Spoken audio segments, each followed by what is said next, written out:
প্রিয় শ্রোতা বন্ধু, নববর্ষর অভিনন্দন। ଏ 26 ମସିହା ସମସ୍ତଙ୍କୁ ସୁଖ ଡୋଳିରେ ଝୁଲେଇ ଝୁଲେଇ ସମସ୍ତଙ୍କ ଦୁଃଖକୁ ହଲେଇ ହଲେଇ ସମସ୍ତଙ୍କୁ ମଲେଇ ଖୁଆଇ ଖୁଆଇ ଆନନ୍ଦରେ ସୁଖ ପୁଷ୍ପ ବୃଷ୍ଟି କରି ସମସ୍ତ ପ୍ରକାର ସମସ୍ୟାର ସରଳ ସମାଧାନ କରୁ। ସମସ୍ତେ ନିରାମୟ ହୁଅନ୍ତୁ। ବନ୍ଧୁଗଣ, ମୁଁ ଏହି ନବବର୍ଷର ଏହି 26 ମସିହାର ଏହି ଜାନୁଆରୀ ମାସର 1, 2, 3 ଆପଣମାନଙ୍କୁ କିଛି କହିବିନି। କାହିଁକି? ବର୍ଷର ପ୍ରଥମ 3 ଦିନ କିଏ କେଉଁଠିକି ଯିବ, କେତେ ମଜା କରିବ। ଯଦି ମୁଁ କାହାର ଦୁଃଖ ବିଷୟରେ କହିଦେବି, ସମସ୍ୟା ବିଷୟରେ କହିଦେବି, ସେମାନଙ୍କୁ ଆଘାତ ହେବ। ଏଣୁ ନିଷ୍ପତ୍ତି ନେଇଛି ଆସନ୍ତାକାଲି 2 ତାରିଖରେ କହିବି 4 ତାରିଖ ଠାରୁ 2ରେ 4, 3ରେ 5 ଏହି କ୍ରମରେ କହିବା ଆରମ୍ଭ କରିବି। ଆପଣମାନେ ନିଜେ ନିଜର ଭାଗ୍ୟ ବିଷୟରେ ଅନୁଧ୍ୟାନ କରନ୍ତୁ। 1, 2, 3। ଆଜି କିନ୍ତୁ ମୁଁ ଆପଣମାନଙ୍କୁ କହିବି ଏ ବର୍ଷରେ କେଉଁ ରାଶିକୁ କେଉଁ ଗ୍ରହ କେତେ ପରିମାଣରେ ସହାୟ ହେବେ। ଆରମ୍ଭ କରିବା ମେଷ ରାଶି। ମେଷ ରାଶିକୁ ବର୍ଷ ସାରା ରାହୁ ମହୋଦୟ କଲ୍ୟାଣ କରିବେ। ଏହି ମହାଗ୍ରହ ରାହୁଙ୍କ ସପକ୍ଷରେ ସ୍ୱର ଉତ୍ତୋଳନ କରିବେ। ଏଣୁ ସେମାନଙ୍କର ସମସ୍ୟା ଆଉ ଘନୀଭୂତ ହେବନି। ମଝିରେ ମଝିରେ ରବି, ବୁଧ, ମଙ୍ଗଳ ଓ ଶୁକ୍ର ଅବଶ୍ୟ ସହାୟ ହେବେ। ଚନ୍ଦ୍ର କେତେବେଳେ କେମିତି, ନହେଲେ ରାହୁ ପୂର୍ଣ୍ଣ ସହାୟ ହେବେ। ଫଳରେ ଆର୍ଥିକ ମାନଦଣ୍ଡ ସୁଦୃଢ଼ ହେବ। ମେଷ ରାଶି ପାଇଁ ଏକମାତ୍ର ଗ୍ରହ ରାହୁ ବର୍ଷ ସାରା ସହାୟ ହେବେ। ମଝିରେ ମଝିରେ ମଙ୍ଗଳ, ବୁଧ, ଶୁକ୍ର ଓ ରବି ଶୁଭ ହୋଇ ଶୁଭ ଫଳ ଦେବେ।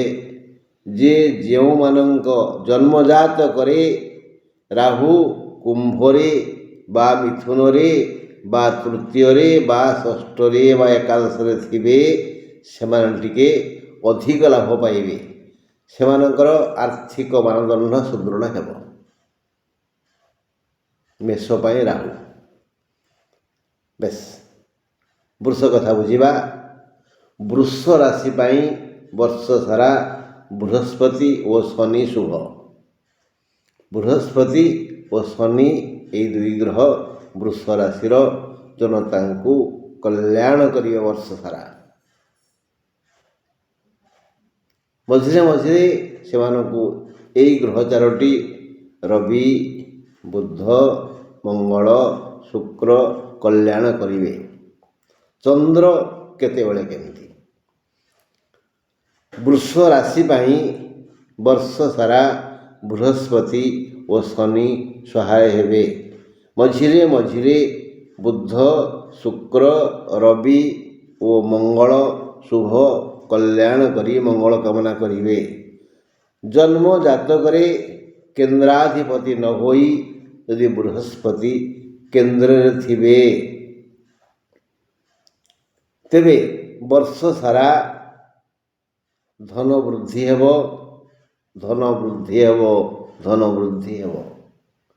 ସମସ୍ତ ବୃଷ ରାଶି ଜନତାଙ୍କର ମଙ୍ଗଳ ହେବ। ବୃହସ୍ପତି କଲ୍ୟାଣ କରିବେ। କିନ୍ତୁ ଯେଉଁମାନଙ୍କ ଜନ୍ମ ଜାତକରେ ବୃହସ୍ପତି କେନ୍ଦ୍ରାଧିପ ନ ହୋଇ କେନ୍ଦ୍ରରେ ଥିବେ, ସେମାନଙ୍କର ଅଧିକ ଧନ ବୃଦ୍ଧି ହେବ। ସେହିଭଳି ଶନି ଯଦି କୁମ୍ଭରେ ଥିବେ, ତୃତୀୟରେ, ଷଷ୍ଠରେ ବା ଏକାଦଶରେ ଥିବେ ତେବେ ସେମାନଙ୍କର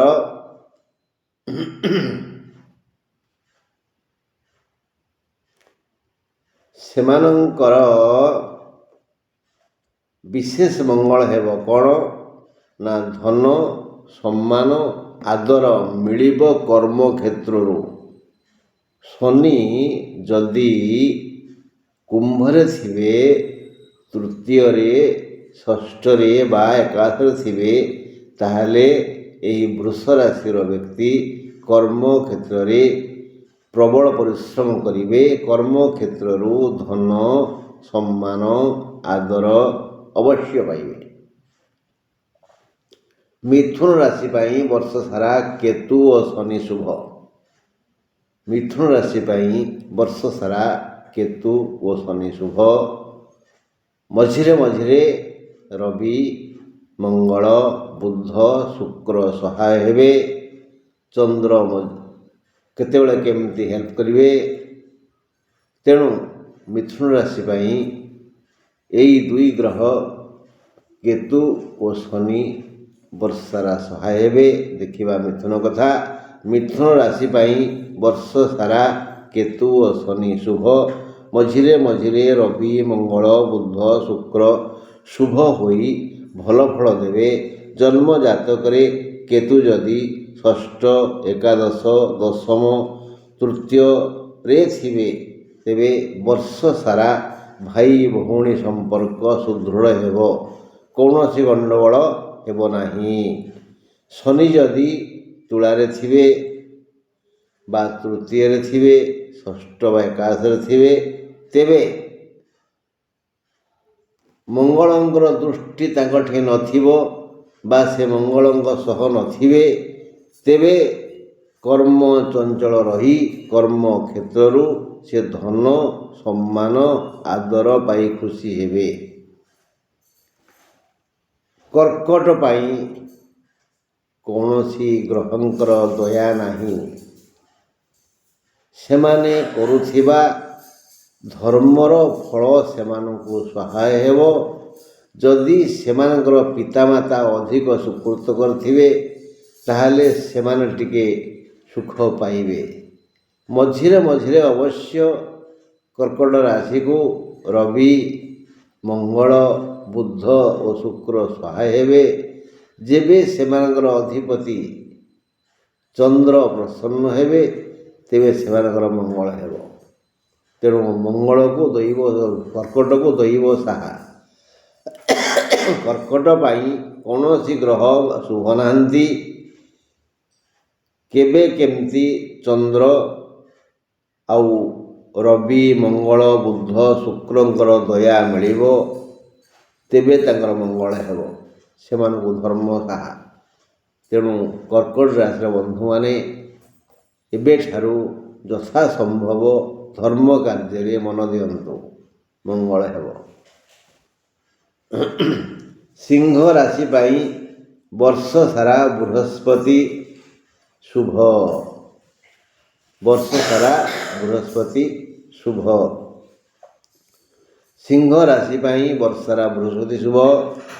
ଯେଉଁମାନଙ୍କ ଜନ୍ମ ଜାତକରେ ଦେବଗୁରୁ ବୃହସ୍ପତି କେନ୍ଦ୍ରାଧିପ ନ ହୋଇ କେନ୍ଦ୍ରରେ ଥିବେ, ସେ ବ୍ୟକ୍ତି ସମସ୍ତ ପ୍ରକାର ମୌଳିକ କୌଳିକ ଓ ଲୌକିକ ସୁଖ ଲାଭ କରିବେ। ମୌଳିକ କୌଳିକ ଆଉ ଲୌକିକ। ମୌଳିକ ବୋଇଲେ ସ୍ୱତନ୍ତ୍ର ସୁଖ। କାହାର କ'ଣ ସୁଖ, କିଏ କ'ଣ ଚାହିଁପାରୁନଥିବେ, ହେଇପାରୁନଥିବ, ପାଇବେ। ମୌଳିକ ଆଉ କୌଳିକ ସେମାନଙ୍କ ବଂଶରେ ଯେଉଁ ସୁଖ ଦରକାର, ଆଉ ଲୌକିକ ଲୋକମହଲରେ ଯେଉଁ ସୁଖ ଦରକାର। ତେଣୁ ବୃହସ୍ପତି ସିଂହ ରାଶିଙ୍କୁ ମୌଳିକ କୌଳିକ ଓ ଲୌକିକ ସୁଖ ଦେବେ। ସମସ୍ତ ମନସ୍କାମନା ପୂର୍ଣ୍ଣ ହେବ। ମଝିରେ ମଝିରେ ରବି ମଙ୍ଗଳ ବୁଧ ଶୁକ୍ର ସହାୟ ହେବେ। କନ୍ୟା ରାଶି ପାଇଁ ବର୍ଷ ସାରା ରାହୁ ଶୁଭ। କନ୍ୟା ରାଶି ପାଇଁ ବର୍ଷ ସାରା ରାହୁ ଶୁଭ। କନ୍ୟା ରାଶି ପାଇଁ ରାହୁ କଲ୍ୟାଣକାରକ। ରାହୁ ଯଦି ଜାତକରେ ମିଥୁନରେ ବା କୁମ୍ଭରେ ବା ତୃତୀୟରେ, ଦଶମରେ, ଷଷ୍ଠରେ ବା ଏକାଦଶରେ ଥାନ୍ତି, ତେବେ ବର୍ଷ ସାରା ଋଣ ରୋଗ ଶତ୍ରୁ ପୀଡ଼ା ଦେଇପାରିବ ନାହିଁ। ରାହୁଙ୍କ କଲ୍ୟାଣରୁ କନ୍ୟା ରାଶିଙ୍କୁ ଋଣ ରୋଗ ଶତ୍ରୁ ପୀଡ଼ା ଦେଇପାରିବ ନାହିଁ। ସେମାନେ ସୁଖରେ ରହିବେ। ଏଇଟା ବଡ଼ ବଡ଼ କଥା ନା। ଋଣ ରୋଗ ଶତ୍ରୁ ଯାହାକୁ ଆକ୍ରମଣ ନ କରିବ, ମାନେ ଋଣ ଆକ୍ରମଣ କରିବ, ଧନ ଆସିଲା କି ନାହିଁ, ରୋଗ ଆକ୍ରମଣ କଲାନି, ସୁସ୍ଥ ରହିଲେ। ଶତ୍ରୁ ଯଦି ମୁଣ୍ଡରୁ ଟେକି ନ ପାରିଲା ତା ସୁଖରେ ରହିଲେ କ'ଣ? ତା'ମାନେ କନ୍ୟା ରାଶି ପାଇଁ ଏକ ପ୍ରକାର ଶୁଭ ବର୍ଷ। ମଝିରେ ମଝିରେ ସେମାନଙ୍କୁ ରବି, ମଙ୍ଗଳ, ବୁଧ ଓ ଶୁକ୍ର ସହାୟ ହେବେ। ତୁଳା କଥା ବୁଝିବା। ତୁଳା ପାଇଁ ବର୍ଷ ସାରା ଶନି, ବୃହସ୍ପତି ଓ କେତୁ ଶୁଭ। ଶନି, ବୃହସ୍ପତି ଓ କେତୁ ଶୁଭ ବର୍ଷ ସାରା। ତୁଳା ପାଇଁ ବର୍ଷ ସାରା ଶନି, ବୃହସ୍ପତି, କେତୁ ଶୁଭ। ମଝିରେ ମଝିରେ ରବି, ମଙ୍ଗଳ, ବୁଧ, ଶୁକ୍ର ଶୁଭ ଫଳ ପ୍ରଦାନ କରିବେ, କଲ୍ୟାଣ କରିବେ। ଜାତକରେ ଶନି ଯଦି କୁମ୍ଭରେ ବା ତୃତୀୟରେ ବା ଷଷ୍ଠରେ ବା ଏକାଦଶରେ ଥିବେ, ତେବେ ତାଙ୍କୁ ମଙ୍ଗଳ ଦେଖୁନଥିବେ କି ମଙ୍ଗଳଙ୍କ ସାଙ୍ଗରେ ନଥିବେ, ତାହେଲେ ଋଣ ରୋଗ ଶତ୍ରୁ ପରାଜିତ ହେବ ତୁଳା ରାଶିଆଙ୍କ ପାଖରେ।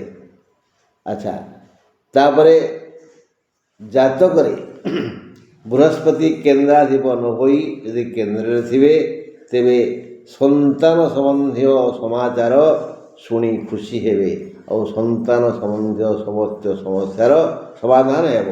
କେତୁ ଯଦି ତୃତୀୟ, ଷଷ୍ଠ ବା ଏକାଦଶରେ ଥିବେ, ତେବେ ଆୟ ରୋଜଗାର ଯଥେଷ୍ଟ ବେଶୀ ହେବ। ମୋଟାମୋଟି ଭାବରେ ତୁଳା ରାଶିର ସବୁଠୁ ଭଲ, ଅଧିକ ଭଲ, ବେଶୀ ଭଲ, ସବୁ ଦିଗରୁ ଭଲ। ଆଉ ମଝିରେ ମଝିରେ ତାଙ୍କୁ ସହାୟ ହେବେ ବୁଧ, ଶୁକ୍ର, ମଙ୍ଗଳ, ରବି।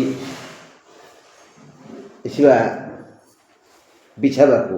ବିଛାକୁ ବର୍ଷ ସାରା କେତୁ ଶୁଭ। କେତୁଙ୍କ କଲ୍ୟାଣ ପାଇବେ, ଆଉ ଅନ୍ୟ କୌଣସି ଗ୍ରହଙ୍କର କଲ୍ୟାଣ ନାହିଁ। ମଝିରେ ମଝିରେ ରବି, ମଙ୍ଗଳ, ବୁଧ ଆଉ ଶୁକ୍ର ସହାୟ ହେବେ। ଚନ୍ଦ୍ରଙ୍କର ଦୟା ମିଳିବ ମଝିରେ ମଝିରେ। ବିଛା ପାଇଁ ବର୍ଷ ସାରା କେତୁ ଶୁଭ। ଜାତକରେ କେତୁ ଯଦି ତୃତୀୟ, ଷଷ୍ଠ ବା ଏକାଦଶରେ ଥିବେ, ତେବେ ଏ ବର୍ଷ ଉତ୍ତମ କର୍ମ ଯୋଜନା ହେବ। ଉତ୍ତମ କର୍ମ ଯୋଜନା ହେବ। କର୍ମ କ୍ଷେତ୍ରରୁ ଆୟ ରୋଜଗାର, ଅମଳ, ସୁଖ ଆଦି ମିଳିବ, ଆଦର ମିଳିବ, ମମତା ମିଳିବ। ବୁଧ, ଶୁକ୍ର, ମଙ୍ଗଳ, ରାହୁ ମଝିରେ ମଝିରେ ଶୁଭ ଫଳ ଦେବେ, ଚନ୍ଦ୍ର ବି। ହେଲେ ଧନୁ କଥା। ଧନୁ ରାଶିକୁ ରାହୁ, ବୃହସ୍ପତି କଲ୍ୟାଣ କରିବେ। ବର୍ଷ ସାରା ଧନୁ ରାଶି ଉପରେ ରାହୁ ଓ ବୃହସ୍ପତି ଶୁଭ। ହେଲେ ବିଶେଷ ଫଳ କେଉଁମାନେ ପାଇବେ? ଧନୁ ରାଶି ପାଇଁ ବର୍ଷ ସାରା ରାହୁ ଓ ବୃହସ୍ପତି ଶୁଭ। ମଝିରେ ମଝିରେ ମଙ୍ଗଳ, ବୁଧ, ଶୁକ୍ର, ରବି ଶୁଭ ଫଳ ପ୍ରଦାନ କରିବେ। ରାହୁ ଯଦି ଜନ୍ମଜାତକରେ ତୃତୀୟ, ଷଷ୍ଠ, ଏକାଦଶରେ ଥାନ୍ତି ବା ମିଥୁନରେ ବା କୁମ୍ଭରେ ଥାନ୍ତି, ତେବେ ଭାଇ ଭଉଣୀ ବନ୍ଧନ ଦୃଢ଼ ହେବ, କୌଣସି ସମସ୍ୟା ହେବନି। ବୃହସ୍ପତି ଯଦି କେନ୍ଦ୍ରାଧିପ ନ ହୋଇ କେନ୍ଦ୍ରରେ ଥିବେ, ତେବେ ସେମାନଙ୍କର ଜୀବନ ସାଥୀ ଅତ୍ୟନ୍ତ ସୁଖ ଦେବେ, ସବୁ ପ୍ରକାର ଆନନ୍ଦ ପାଇବେ, ଜୀବନସାଥୀ ସୁସ୍ଥ ରହିବେ। ଏଇଟା ମୁଖ୍ୟ କଥା। ଯଦି ଇଏ ଶୁଭ ଫଳ ଥାଏ ବୃହସ୍ପତିଙ୍କର, ଜୀବନସାଥୀ ପୁରୁଷ ପାଇଁ ସ୍ତ୍ରୀ, ସ୍ତ୍ରୀ ପାଇଁ ପୁରୁଷ, ସେ ସୁସ୍ଥ ରହିବେ। ଆଉ କ'ଣ ହେବେ ନା ସୁଖରେ ରହିବେ। ତା'ମାନେ ଆପଣଙ୍କର ସୁଖ ହେବନି କି? ଆଉ କ'ଣ ହେବ? ପ୍ରବଳ ଧନାଗମ ହେବ। ଆଚ୍ଛା, କେତୁଙ୍କ ପାଇଁ କ'ଣ ହେବ ନା ସେମାନେ ଋଣମୁକ୍ତ ହେବେ ଆଉ ସଞ୍ଚୟ କରିବେ, ଧନାଗମ ଭଲ ହେବ। ତାପରେ ମକର କଥା। ମକର ରାଶି ପାଇଁ ବର୍ଷ ସାରା ଶନି ଶୁଭ। ମକର ପାଇଁ ବର୍ଷ ସାରା ଶନି ଶୁଭ। ଅନ୍ୟମାନଙ୍କର ତ ମଙ୍ଗଳ ହେବ, ଶନି ଦୟା କରିବେ। ଯେହେତୁ ମକରର ଅଧିପତି ଶନି, ମଝିରେ ମଝିରେ ରବି, ବୁଧ, ମଙ୍ଗଳ, ଶୁକ୍ର ସହାୟ ହେବେ। ଚନ୍ଦ୍ରଙ୍କ ଦୟା ବି ଅଛି।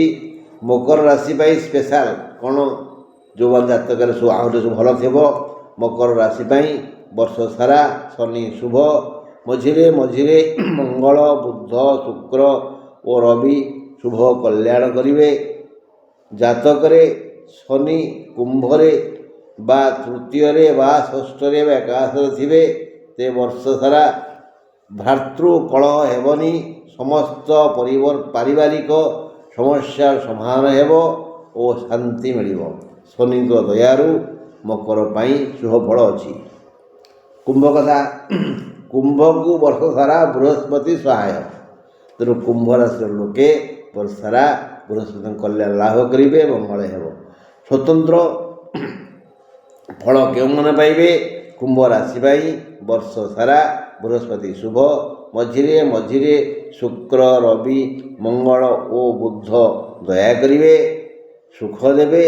ଜାତକରେ ବୃହସ୍ପତି ଯଦି କେନ୍ଦ୍ରାଧିପତି ନ ହୋଇ କେନ୍ଦ୍ରରେ ଥିବେ, ତେବେ ବର୍ଷ ସାରା ଆର୍ଥିକ ମାନଦଣ୍ଡ ସୁଦୃଢ଼ ରହିବ।